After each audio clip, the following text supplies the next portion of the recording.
Exodus chapter 30. Ayan. Beginning from verse 1. I will read it on New International Version.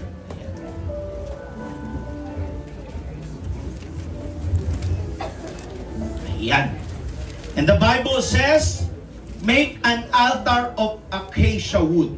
Sa King James Version, kung mabasa niyo dyan, ang sabi dyan ay shittim wood.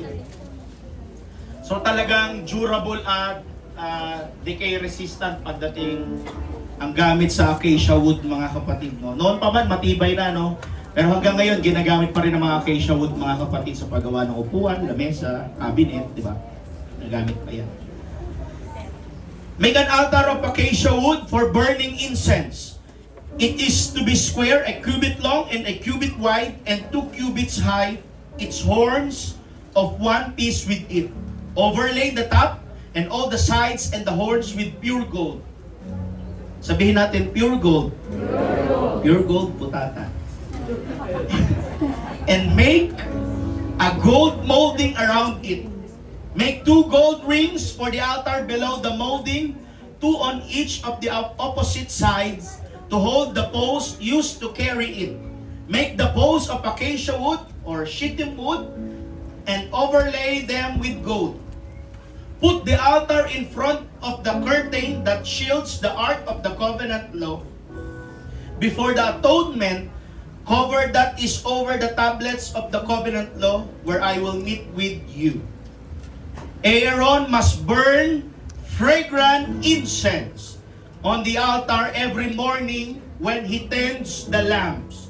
He must burn incense again when he lights the lamps at twilight, so incense will burn regularly before the Lord for the generations to come. Do not offer on this altar any other incense or any burnt offering or grain offering, and do not pour a drink offering on it. May gitpit pong pinagbabawal ng Panginoon yan. Once a year, Aaron shall make atonement on its horns. This annual atonement must be made with the blood of the atoning sin offering for the generations to come. It is most holy to the Lord. Ayan. Ito po yung time na inuutos na po ng ating Panginoon ng kanyang yung Ark of the Covenant o yung Tabernacle, mga kapatid.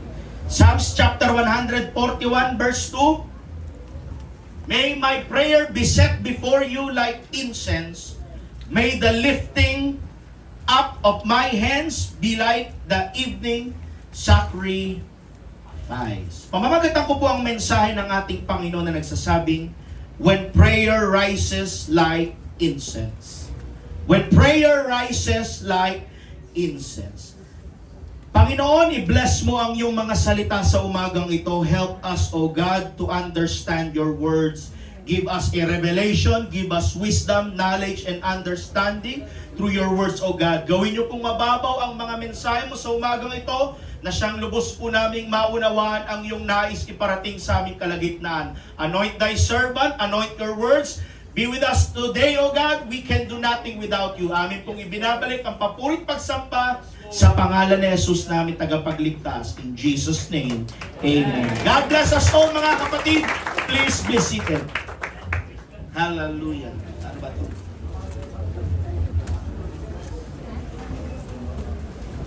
Okay. When prayer rises like incense.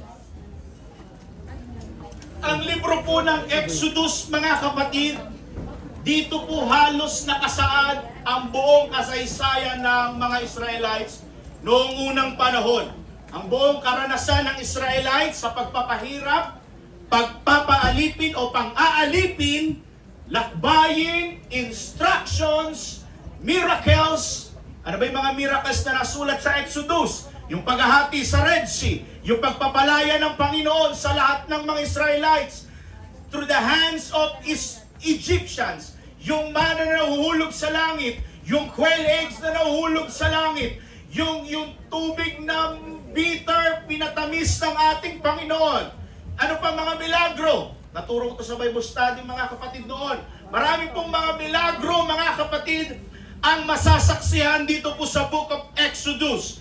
At lahat po ng records ng Israel sa pagpapalaya ng Panginoon mula po sa kamay ng mga Egyptians. Dito rin po naka-record mga kapatid ang mga batas na sinimula ng ating Panginoon at dito rin po naka-blueprint ang tabernakulo. Sabihin natin tabernakulo. Kumbaga, ang tabernacle mga kapatid parang portable na sambahan ng mga Israelites yan mga kapatid na kinalalagyan po ng iba't ibang mga instrumento na pinalagay ng ating Panginoon. Matanong ko kayo, naalala niyo ba yung tinuro ko dito before mga kapatid na sino yung mga nag-crafts ng mga parts o ng laman ng tabernacle? Naalala niyo pa ba yon? Si Bezalel at si Oholiab. Naalala niyo yung pangalan na yan? Sila po yung mga ginamit ng Panginoon para po mag-create ng mga like candlestick, laver, altar of incense. Mga kapatid, sila po ang gumawa niyan mga kapatid. Si Bezalel and si Aholiab. Everybody say amen. Amen. At sa lahat po ng detalye, instruction ng Panginoon tungkol po sa kaligtasan at iba pang palatuntunin ng Panginoon, ito po ay nakasulat sa Book of Exodus na siyang naging pattern po ng kaligtasan natin, lahat ng tao na natupad po sa bagong tipan.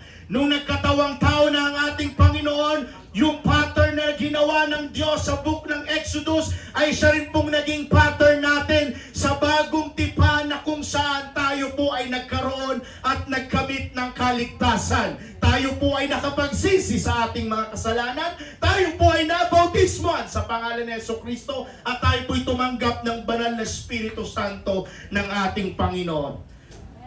Kalabitin mo yung katabi at sabihin mo, makinig kang maigi. At yung mga instruction ito mga kapatid patungkol po sa Ark of the Covenant, lagi po nating naririnig ang mga aral na yan. Ano ang laman ng Ark of the Covenant? Tatlo po yun. Una dyan yung gold jar of manna. Binanggit po kasi yan sa Book of Hebrews mga kapatid. Yung pinakalaman po na ang Ark of the Covenant, alam natin mga kapatid, nasa loob po yan sa pangatlong compartment po ng tabernacle o yung tinatawag na Holy of Holies. Nandyan po laman ng Ark of the Covenant, yung gold jar of manna. Pangalawa yung Aaron's rod, that bud na naging almond tree. Bakit nagbud yan? Yan po ay sumisimbolo na pinipili ng Panginoon si Aaron na maging high priest. Matanong ko kayo, bakit hindi pinili ng Panginoon si Moses na maging high priest? Well, for me to answer that question mga kapatid, there's no recorded that on that Bible na mainitan ng ulo ni Moses sa karakter ni Moses. Nung binasa ko ang Bible mga kapatid, there is a meron pong specific plano po talaga ang Panginoon kay Aaron. Well, in fact, mga kapatid, kung sa character lang, mas qualified si Moses. Hindi ko mo, nung binigay ng Panginoon ang 10 Commandments, si Aaron pa mismo ang nanguna-una sa paggawa ng golden calves. So kung titignan nyo mga kapatid sa character mismo, mas qualified si Moses. Pero hindi po nagtangin, nanggaling si Moses doon. Mga kapatid, pero ang pinili talaga ng Panginoon na maging priest ay si Aaron. At yung pangatlo mga kapatid, yung tablet of stones. Ayan. Yung gold jar of manna, it represents God's provision. Yung Aaron's rod, it represents God's authority. And yung table o tablets of stone, it represents God's word. At doon naman sa pinakalabas mga kapatid, nandun naman po yung sunugan ng alay, yung burnt altar. Burnt offering altar, mga kapatid. Balik mo yung picture, yung una. Yan. Yung pangalawa, yung tubig. Yung laver, mga kapatid, yung hugasan. Tapos pagkatapos nun, sa sunod na silid, yung holy place naman, meron po tatlong instrumento na nandun, mga kapatid. Sa kaliwa, nandun po yung table of shewbread. Sa kanan naman, nandun yung candlestick. At dun sa gitna, nandun naman po ang altar of incense. Pero kung titingnan nyo mga kapatid sa place po ng tabernacle, sa Holy of Holies, nandun po ang Ark of the Covenant, nandun po ang altar of incense. Kung titignan nyo mga kapatid, nasa gitna ang altar of incense, veil lang po ang pagitan ng altar of incense at ng Ark of the Covenant. Amen? Pero dito po tayo mga kapatid sa altar of incense. Sabihin natin, altar of incense. In the Old Testament church, God gave very specific instruction about something we called the altar of incense. Dito po sa ating text na binasa, church, ang altar of incense, hindi lamang po siya dekorasyon, hindi lamang po siya palamuti, dahil lahat ng nasa loob, naniniwala ko, meron po yung purpose, dahil hindi yan nilagay ng Panginoon na parang wala na. Lahat po yan ay may function. Kagaya natin mga kapatid, may mga dumarating sa ating buhay, may mga dumaraan sa ating mga kamay, minsan problema, minsan pera dumadaan sa kamay natin. Amen. Yang mga yan ay may layunin po. Hindi para pabagsakin tayo ng ating Panginoon mga kapatid, kundi lalo't higit na itinuturo ng Panginoon sa atin ang kanyang mas higit na plano para sa kanyang mga anak. Shall we say praise the Lord? Praise the Lord. And when we understand the purpose of the altar of incense, we begin to understand the true purpose of prayer in our lives today. Because the altar of incense is not just about the past, it is a picture of your present spiritual life. Believe me or not, church, nagre-represent na po ito sa ating pananalangin ng kanyang mga anak. Representing our prayers, representing our worship, representing our intercession, and continual non-stop communion with God. Yan po ang ibig sabihin ng altar of incense sa panahon po nila Aaron. Pero sa panahon natin mga kapatid, nagre-representa po yung altar of incense sa panahon natin ngayon, yung ating pananalangin, yung pagbabasa natin ng Biblia, yung ating paglapit sa ating Panginoon, yung ating pag-aayuno. Hello? Nandyan ba kayo? Parang wala kayo. Number one, the purpose of the altar is to establish continuous prayer. In Exodus chapter 30 verse 7 and 8, tuwing umaga na aayusin ni Aaron ang ilawan, magsusunog siya rito ng insenso. Kada umaga at kada gabi. Ibig sabihin yan mga kapatid, hindi pala paminsan-minsan lang. Ito po ay continuous worship. Continuous na pagsamba nila sa Panginoon yon. Mapaumaga, mapagabi, magsusunog po sila ng insenso. Yan yung kinakanta natin kanina, day and night, night and day, let incense yun eh. But worship yun. Let incense arise. Yung ating insenso, ano ba yung insenso sa lumang tipan? Mabangong insenso, mabangong pabango na kanila pong susunugin para yung usok makarating po sa langit at maamoy ng ating Panginoon. Mapag-umaga, mapagabi, na dapat yung kanilang pagsamba ay makarating po sa ating Panginoon. Naniniwala ba kayo ng ating pagsamba kaninang umaga ay nakarating sa trono ng Panginoon? Naniniwala po ba kayo doon mga kapatid? Make sure yung ating pagsamba, yung ating panalangin nakarating po sa Panginoon yan. Because the devil is seeking whom he may devour. That ultimo ang ating mga panalangin, hinahadlangan niya yan. Sinasabi dito sa pulpitong ito mga kapatid, that God can bless you. Sabihin ko sa inyo kapatid, the devil can also bless. The devil can also manipulate. The devil can also pervert things. He can transform into an angel of light at magmukhang Panginoon na parang sambahin ng tao. Ano ba ang mga Pilipid ng sanlibutan sa atin ngayon? Mga gaganda. Pero sa umpisa lang, pagdating sa dulo, bulok pala. May sira pala, may tama pala. Diba? Nakita nyo sa Facebook mga kapatid, yung mga kabataan, mga Gen Z na yun. Mga nangangasar sila sa mga kapatid. Sinisiraan. Ako mga kapatid sabihin ko na sa inyo ito. Sa akin lang naman ito, pero sinabi ko na ito dati. Huwag na tayo makisawsaw sa mga politics ngayon. Huwag na tayo makicomment to. Hayaan na lang natin yung, huwag na tayo mag-share tayo. Wala talagang kwenta si BBM. Sara Duterte talaga.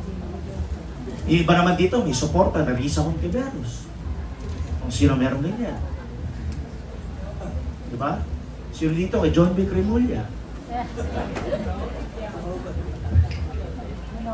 Wala tayong magagawa dyan mga kapatid. Pasama ng pasama yan. Dito na lang tayo sa church. Kasi dito sa church, dito lang ako na lahat nakakaintindi ng aking nararamdaman eh. Huwag na tayo doon mga kapatid ha. Naiintindihan niyo ba ako? May makita lang ako mag-comment dyan. Okay. Daily, consistently, and without interruption. Hindi lamang po kasi ito nakabase sa pakiramdam po ni Aaron. Na kung gusto lang ni Aaron na magsunog ng insenso, hindi po. This was not only where there was a need, because it was a rhythm of life. And that is the purpose of the altar in our lives, mga kapatid. Upang turuan tayong na ang panalangin ay hindi lamang po siya one-time event. Hindi lamang po paminsanang nagaganap sa ating buhay o nangyayari sa ating buhay. Ito po ay lifestyle. Sabihin natin, lifestyle. Sabihin natin, lifestyle ang prayer. Hindi po yan paminsanan lang. Kinakailangan buhay na natin ang pananalangin sa ating Panginoon. Naalala niyo yung kwento ko dati mga kapatid na may isang bata nagtanong sa matanda, Lo, ano po ang pinaka-best time para manalangin? Ang sabi ng matanda, Iho, ang pinaka-best time para manalangin ay yung araw kung kailan ka mamamatay. Ang sabi ng bata, ha? Lo, wala po nakakaalam kung kailan mamamatay. Hindi ko po alam kung kailan ako mamamatay. Ang sabi po ng matanda, hallelujah, tama ka, walang nakakaalam kung kailan tayo mamamatay. Kaya kinakailangan araw-araw tayong manalangin. Alam ka sa palakpak para kay Jesus. But sometimes, listen to this, many of us pray only when there is a problem. Aminin po natin mga kapatid, minsan ganyan din tayo. Kapag merong matinding pangangailangan lang. Kapag makakaramdam lang tayo ng krisis. Kapag makakaramdam lang tayo ng malapit na tayong isugod sa ospital. Kapag meron tayong nararamdamang sakit. Sa mga hindi mananampalataya mga kapatid, naniniwala ko last option na nila lagi ang Panginoon. Doon na nila kinakailangan, doon na nila tinatawag. Lahat ng santo tatawagin, San Pedro, San Pablo, San Santiago. Lahat tinawag na santo. Pero ng mga panahon na nasa kalakasan ni hindi makita ang anino sa panambahan. Pero tayo mga kapatid, we are so blessed. Kahit wala tayo nararamdaman ngayon, nandito tayo sa church. Kahit wala kang sakit ngayon, pinili mo pa rin magsimba. Kahit wala kang karamdaman na meron ka ngayon, may problema ka, wala man ngayon, pero pinili pa rin natin magsimba. You are blessed by God. At nakikita ng Diyos ang fruit of labor mo. Because when life is good, prayer becomes silent. But God's design is different. It is daily, consistent, and faithful. Think about Daniel. Even when there was a law na na-publish na, merong law na bawal na kayong mananalangin sa inyong mga Diyos, but he continued praying 3 times a day. Committed siya doon sa kanyang ginagawa. Bakit? He is not blind na may law na alam niya eh. And he is not blind na may decree na that had been published, but he still opened his window towards Jerusalem and to kneel down and pray 3 times a day. Hindi siya natakot kahit siya po ay patayin. Hindi siya natakot kahit ipakain o isan man siya itapon. Kasi may paninindigan siya na kahit anong mangyari, ililigtas ako ng Panginoon. Same as true nung kasama niya si Shadrach, Meshach at Abednego. Iniwan ba sila ng Panginoon? Hindi sila iniwan ng ating Panginoon. Bagkus sinamahan sila ng ating Diyos. Bukas ang kanyang bintana. Hindi niya itinago yung kanyang pananampalataya. Bakit? Because prayer wasn't just something he did. It was who he was. Para sa iyo kapatid, are you still placing wood on your altar every single day? Dahil ang apoy ay hindi po nananatiling malagablab yan. Lahat naman tayo dito nag-iihaw, di ba? Pag nag-iihaw kayo, kailangan mong pahipayan yan. Kailangan mong dagdagan ng uling yan. Kailangan mong palagablabin yan. Kailangan mo magpabaga. Kailangan mo maraming panggatong, consistency, oras, at devotion. In spiritual aspect, ganun yun mga kapatid. Church, don't let it die out. Feed it, protect it, and keep it alive. Because the purpose of the altar is to make your connection with God continuous. Na maging mabangong samyo, maging mabangong insenso ang ating papuri sa ating Panginoon. Sabihin ko sa'yo, kahit wala pong maganda, hindi ka nakapagtapos ng pag-aaral, kung tama ang puso mo, makakarating ang pagsamba mo sa Panginoon. Kahit wala ka narating, sabihin ko sa'yo, kahit wala kang diploma na yan. Pero kung tama ang puso mo, makakarating ang pagsamba mo sa Panginoon. Hindi tinitignan ng Diyos ang narating mo sa buhay. Hindi tinitignan ng Panginoon kung marami ka ng bansang napuntahan. Ang tinitignan ng Panginoon, yung right attitude, yung tamang espiritu sa harapan ng ating. Everybody say, praise the Lord. Praise the Lord. Everybody shout, clap your hands. Clap your hands. Number 2, the purpose of the altar is to reveal the sincerity of the heart. In Exodus chapter 30 verse 9, huwag kayong magsusunog dito ng insensong iba sa iutos ko. Huwag kayong mag-aalay ng mga strange incense. Huwag din kayong magdadala rito ng handog na susunugin, maging hayop, pagkain, butil o inumin. The Bible says, do not offer any other incense. Hanggat wala akong utos, huwag niyong gagawin. Kaya ganyan pala ka-specific ang instruction ng Panginoon, mga kapatid. The reason why Uzziah died, Uzziah ba yun? Sino? Vladimir Putin? Sino? Diba? Natabig lang yung Art of the Covenant, instantly namatay. Yung mga anak ni Aaron, namatay dahil sa maling paghandog. Oh, gusto nyo bang ganon? Because not all incense is acceptable.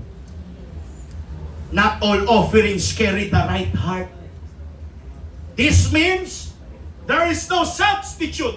There is no imitation. There is no strange incense. No mixing what is holy and what is common. And no personal preference, church. The same applies to prayer, mga kapatid. God is not impressed sa mga mabubulaklak na pananalita. God is not impressed sa long speeches mo na wala namang laman. God is not impressed sa religious language ng tao. Ang tinitignan ng Panginoon palagi, ito. Pag mali ito, Siyang ginagawa natin eh. The abundance of the heart, the mouth speaketh. Isipin mo, pag galit ka, pag galit yung puso mo, gusto mo wala, di ba? Gusto mo banggitin mo lahat. Oh, PA kayo, mga PA. Eh, di pala. Praise the Lord, praise the Lord, praise the Lord, praise the Lord. Di ba? Kung angry ang heart, kung may bitter ang heart, siya ang binabanggit mo. Diba? Ang gusto lang ng Panginoon, yung sincerity, yung totoo at yung galing sa ating puso. Remember the prayer of the two men went up to the temple just to pray? The other one is the Pharisee and the tax collector. Luke chapter 18. Nabasa niya? Alam niya? Yung nananalangin yung Pharisee, Lord, I thank God I am not like the other people who are evildoers, who are adulterers, or even this tax collector. I fast twice a week. I give my tithes offering, Lord. Hindi ako kagaya ng tax collector na ito, na magnanakaw. Hallelujah. Meanwhile, the tax collector prayed simply. Simple lang ang panalangin ng tax collector. Lord, I'm just a sinner. He beat up his chest. Lord, I am a sinner. Forgive me, Lord. Makasalanan ako. God, have mercy on me. And God honored the one who was real. Sometimes we become used to religious prayer, but we lose real prayer. Pero alam nyo mga kapatid, to be honest, we offer sometimes strange incense sa Panginoon. Pastor, anong ibig mong sabihin? Minsan nag-offer tayo sa Panginoon prayers without focus. Yes. Sino dito minsan nananalangin, parang lutang ka at hindi mo alam ang sinasabi mo sa panalangin mo. Okay, magalala, ganyan din ako minsan. Nakakaramdam ng ganyan. Yung tipong pagluhod mo, pagod ka sa trabaho eh. Ang daming iniisip, daming bayarin. Lord, you know what I mean? Hindi mo na alam eh. Pagluhod mo, blanco ka na. Na para ba sa isip mo, parang lutang ka na. Prayer without focus. Pangalawa, worship without heart. Anong ibig ko sabihin dyan? Sino dito ganyan? Kahit anong dala ng worship leader, kaka-ignite dito ng song leader. Pero minsan tayo parang wala lang sa atin. Hindi ka nakakakonekta. I don't know kung distracted ka lang. Pero but sometimes may ganyan tayo, di ba? Hindi mo feel pumalakpak. Gusto mo, nandito ka lang sa gilid. Gusto mo, pagtapos ng service preaching, altar call, uwi na ako. Uwi na ako. Wala ka nang pakialam, hindi ka na nakikipag-socialize sa mga kapatiran. Hindi ka na nakikipagkamay. Gusto mo, dito ka lang sa gilid, wala kakamay sa akin. Ayoko muna, ayoko. May problema ako. Ba't ko wala problema? Wala tayong problema. Dito, pag minsan lalapit ka sa altar call, hindi mo madama minsan ang tunay na revival sa puso mo. Strange incense po yan na bulong ng dyablo minsan sa atin.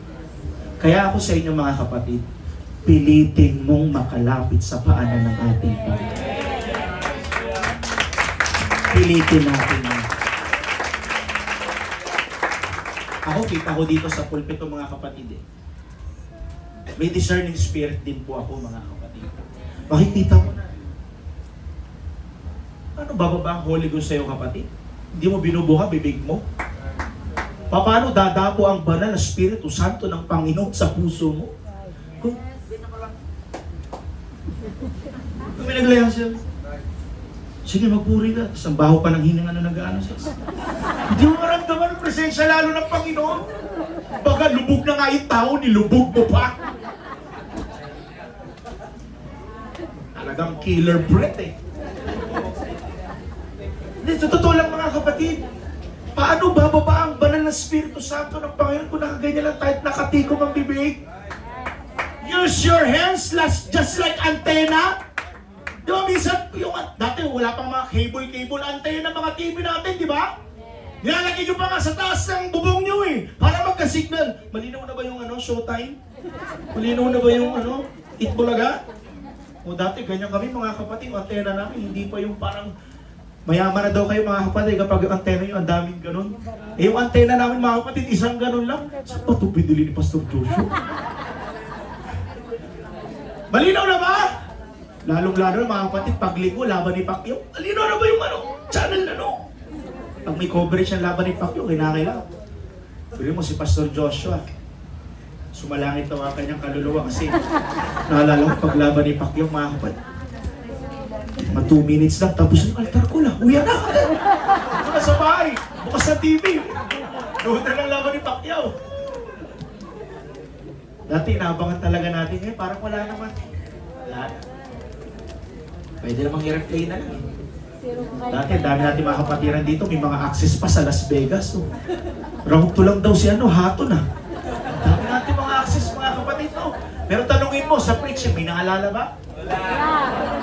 Pero updated tayo sa lahat ng mga social natin. Sa mga Facebook, TikTok, Instagram, lahat ng ating mga lahat nakasubscribe pa tayo. Lahat may monthly tayong binabayaran dyan. Pero ang tanong, Word of God, may naalala ba? Ano naalala mo last Sunday na preaching? Baldog si Joe. May naalala ko, naalala niyo yun? Yun naalala ko eh, yung baldog eh. Saan ba yung bola?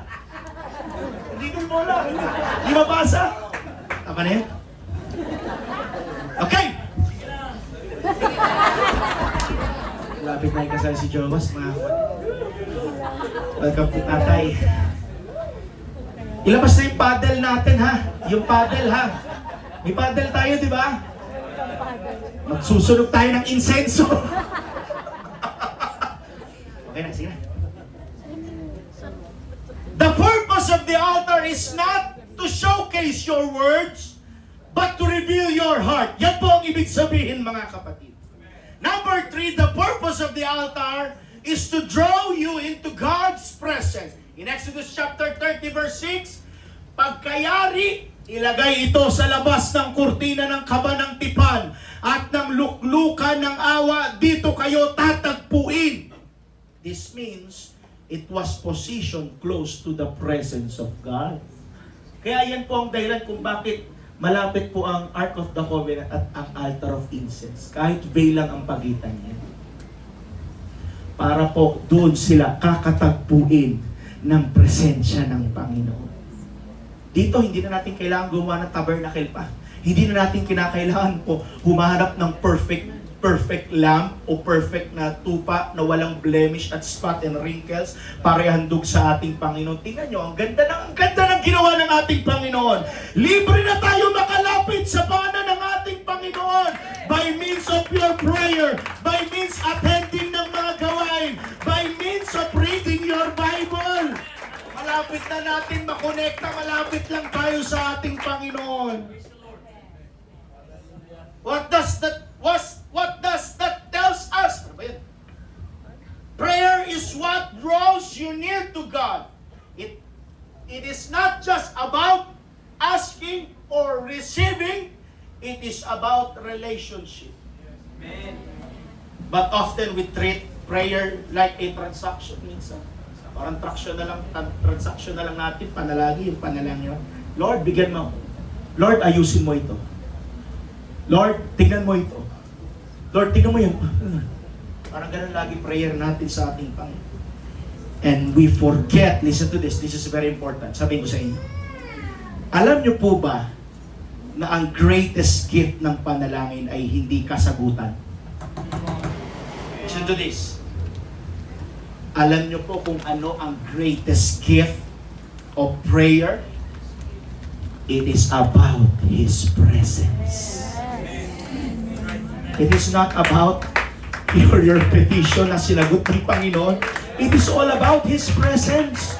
Unang-una, tingnan nyo mga kapatid, kahit walang kasagutan pa ang ating panalangin, kahit naghihintay tayo, pinapadama na ng Diyos ang kanyang presensya sa atin. Tingnan nyo, kada iyak nyo, naluluha kayo, napapaiyak kayo dahil po yan sa presensya, dahil po yan sa kabutihan ng Panginoon. It is all about His presence. Ikaw, about Moses. Ano ang sabi ni Moses? He didn't just want blessing. Hindi lang po blessing ang gusto ni Moses. Tignan niyo po itong sinabi ni Moses. Ang sabi ni Moses, if your presence that does not go with us, do not send us up from here. Panginoon, kung wala lang din ang presensya mo sa lupang pangako, sa disyerto, wag mo na lang kami alisin dito sa Egypt. Dito na lang kami. I feel the presence of Jesus. Aanin ko ang mga ito. Aanin ko ang lupang pangako. Aanin ko lahat ng mga pinangako mo sa amin doon. Kung wala lang rin ang presensya mo doon, Panginoon. Kung hindi mo lang din kami sasamahan, Panginoon. Huwag mo na lang kaming dalhin doon. Huwag mo na lang kaming paalisin dito sa Egypt. Because to Moses valued God's presence more than anything else. Makikita mo dito ang puso ni Moses. Hindi siya kontento sa blessing lang. Hindi po siya kontento sa promise lang. Gusto niya po mismo ang presensya ng Diyos.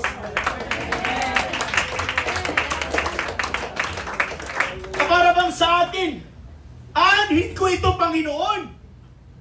Aanhin ko itong sasakyan. Aanhin ko itong pera. Aanhin ko itong pera sa bangko, Panginoon. Kung hindi ko naman maramdaman ang presensya mo, absent ka sa buhay ko, walang kwenta at walang saysay ang lahat ng yan. For God, or what shall it profit a man if he gains the whole world and loses his own soul? Or what shall it a man give in exchange for his soul? Walang kwenta ang lahat ng bagay niyan kung wala lang rin ang presensya ng Panginoon. Sabihin ko sa inyo mga kapatid, may kwenta ba ang ating pagtitipong ito kung wala sa kalagitnaan ng Panginoon? This is in all vain. Walang kwenta to.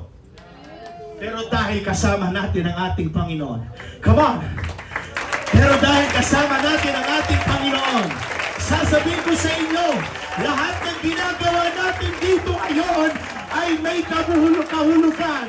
May kabuluhan ang lahat ng ginagawa natin.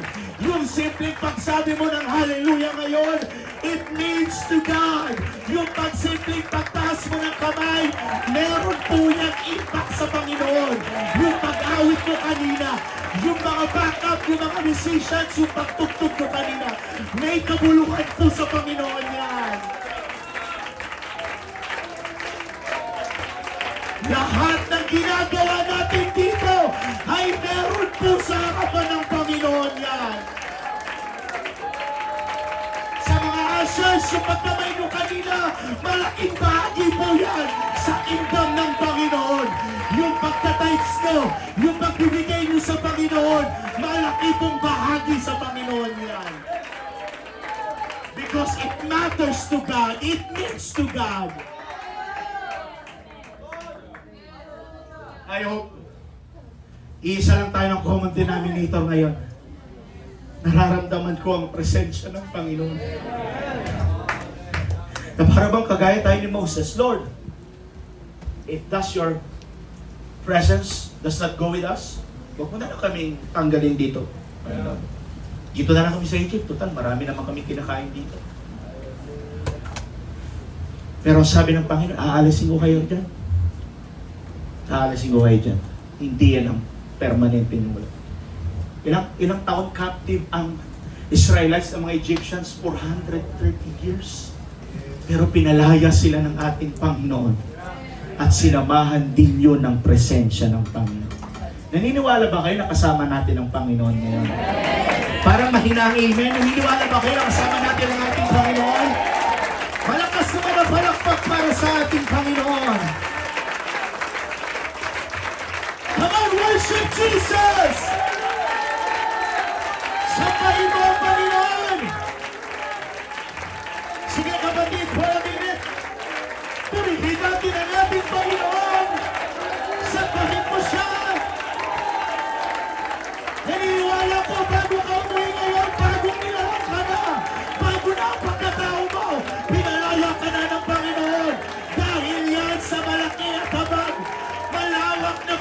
presensya ng ating Panginoon. I tell you kapatid, kung meron ka ng daladalang kabigatan ngayong umaga ito, palalayain ka ng ating Panginoon. Gusto mo ng pagpapala? Gusto mo ng mga miracle things? Gusto mo ng kalayaan ngayong umaga ito? Hayaan mo na dumaloy ang presensya ng Panginoon sa buhay mo. Come on kapatid, huwag mong pigilan yan. Don't watch, just worship. Do not need the Holy Ghost. Kapatid, palayain mo ang sarili mo. Palayain mo na sa anger-issue ang buhay mo. Palayain mo na sa bitterness. Palayain mo na ang sarili mo sa lahat ng bagay at hayaan mo ang Panginoon ang magmaniobra ng buhay mo. It is because it is all about the presence of Jesus.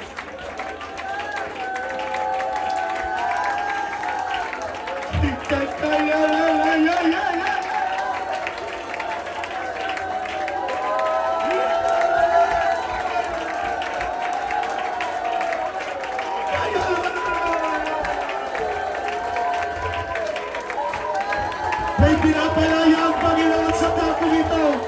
May pinapagaling ang Panginoon sa dako nito.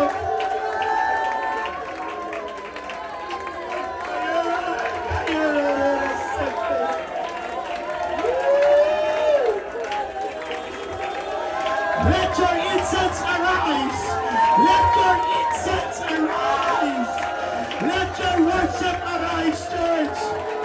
Let the revival in your heart.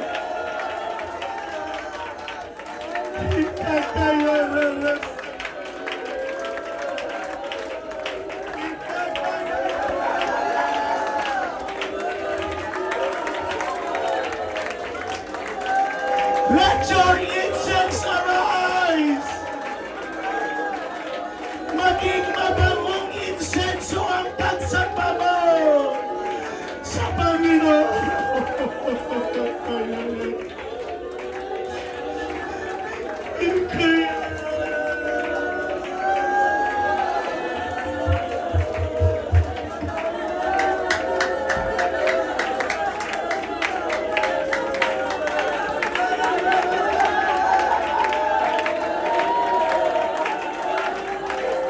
Let your incense arise. Let your worship arise.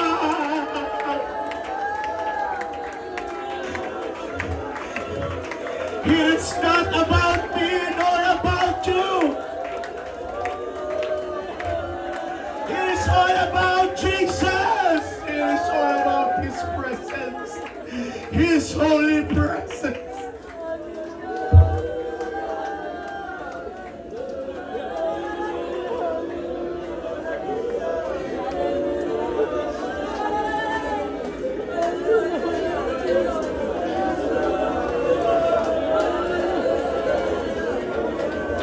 Come on, let the revival flow in your heart, in your mouth, in your praise, in your lips.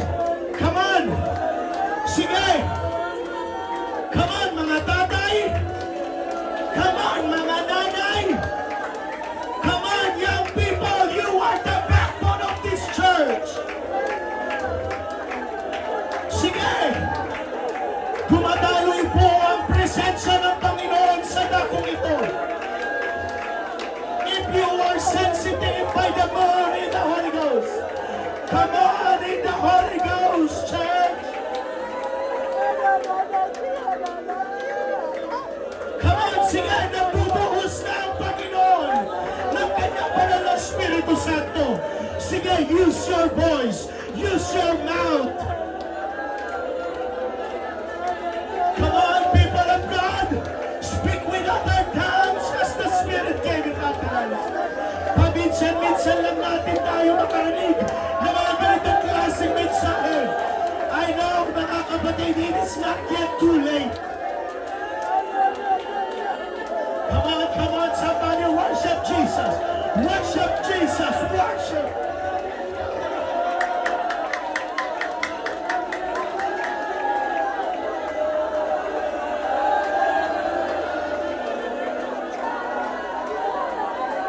Revival is coming!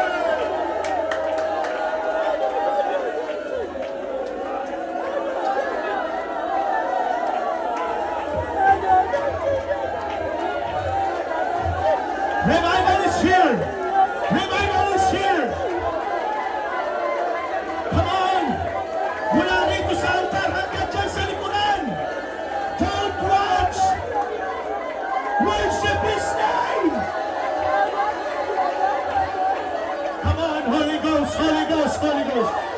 Holy Ghost, Holy Ghost, Holy Ghost. Kumikilos na po ang Panginoon.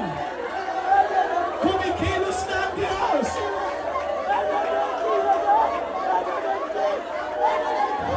Sige, magkaroon tayo ng puso na kagaya ni Moses. Panginoon, kung wala ka na rin naman doon, huwag mo na kaming dalhin doon.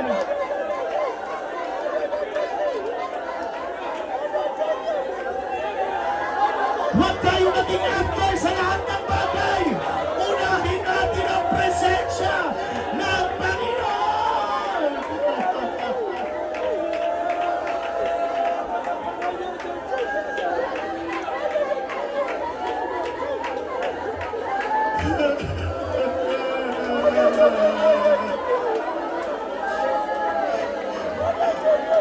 Hear our cry, Lord.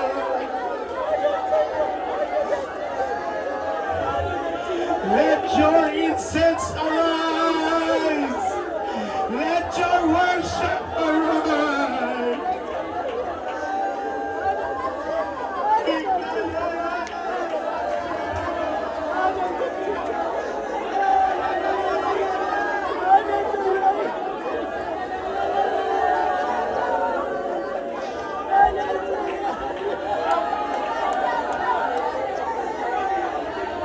Come on, why don't you stand up on your feet, church? Sige, tumayo tayong lahat. Magpasimula kang magpuri. Sige, have your way, Lord.